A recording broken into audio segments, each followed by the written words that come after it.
Hi, I didn't see you there. No, I actually didn't see you there.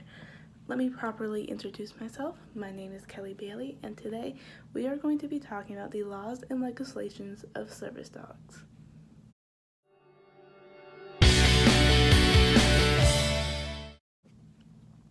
Did you know that a guide dog, or rather any service dog, judges that a command is unsafe if it will refuse the command? This is called intelligent disobedience. Let's talk about that, and let's talk about the training that service dogs go through before we really jump into the laws and legislations. It generally takes 1 to 2 years to train a service dog. This dog must be able to migrate to your disability, and it must behave appropriately in public situations.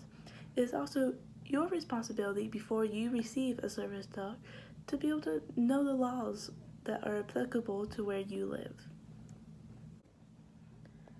Now, you may be wondering, why is it so important for a service dog to behave properly in a public situation? Well, service dog teams are so rare to see in public that when there is one, they are being an ambassador for service dogs everywhere. If the service dog is misbehaving, it makes it less likely that that person who's using it would receive help from another person, since their dog is behaving badly and giving service dogs a bad reputation.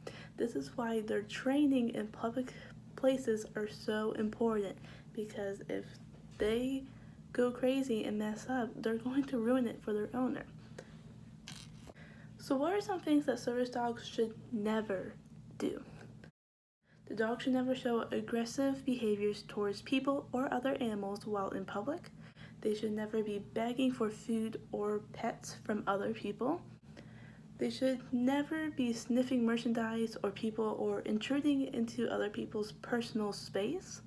And they should never be vocalizing or barking in public places unless it's necessary for a task. Now, what are the laws on service dogs? Today, we will be looking into 3 different countries, which include Japan, Australia, and the United States. There are 8 different categories of service dogs, which include autism service dogs, hearing dogs, diabetic alert dogs, seizure response dogs, guide dogs, allergy detection dogs, mobility assistance dogs, and PTSD service dogs. However, no 2 service dogs are the same, as they are trained for their specific owner. What is a service dog? How is a service dog different from an emotional support animal? And how are service dogs legally protected? According to the Americans with Disabilities Act, a service dog is defined as dogs that are individually trained to do work or perform tasks for people with disabilities. Now, what about emotional support animals? An emotional support animal is not a service dog. An emotional support animal is a type of animal that provides comfort to help relieve a symptom of or effect of a person's disability. Under U.S. law, an emotional support animal is not a pet and is generally not restricted by species. Starting off, we're going to talk about the laws in Japan. In 2002, Japan issued the Act on Assistance Dogs for Physically Disabled Persons in Japan, which would serve as the first act that protects service dogs and their handlers in Japan. The main goal of this act was to facilitate the growth and quality of assistance dogs and the use of public facilities for people with physical disabilities, with a view to contributing the independence and social participation of such individuals. In April of 2016, Japan released an act, which was the Act for Eliminating Discrimination Against People with Disabilities Act, which stated more clearly that business and public transportation cannot deny access to a service dog or assistance dog. More recently, in 2020, Japan released a handbook that emphasizes that it is a mandatory under the assistance dog law to allow people using them to enter facilities and stores. The 17-page handbook asks that local governments to make it widely known that refusing entry goes against the law. dismissing that the common misunderstanding that is a matter of consideration or lack thereof for the disabled.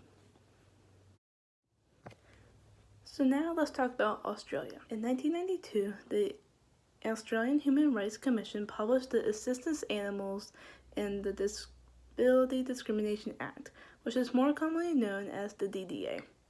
Section 9 in the DDA is what sets out the legal definition of an assistance animal in Australia.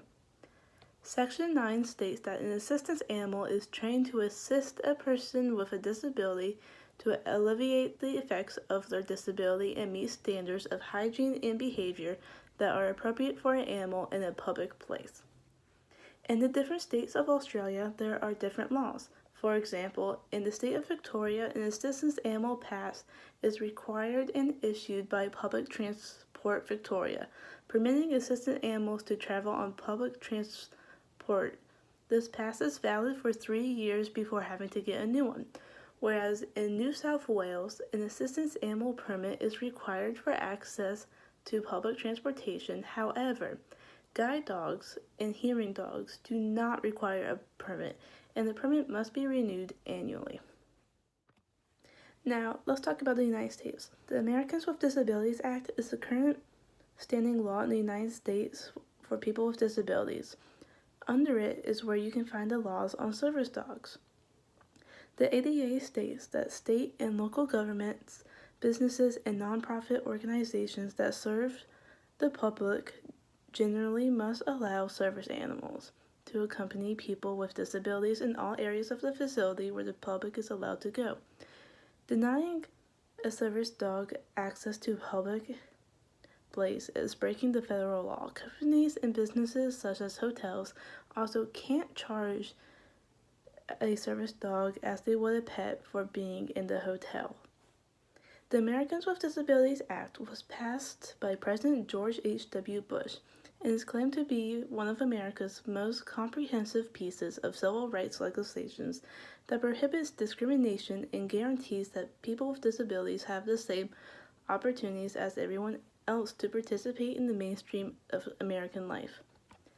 It just so happens that later in George H.W. Bush's life that he would have a service dog named Sully, who provided Bush with loyal companionship and assistance with everyday tasks. Thanks for watching my video on service dogs. For more information, you can check out my website, which will be linked in the description below. Thank you.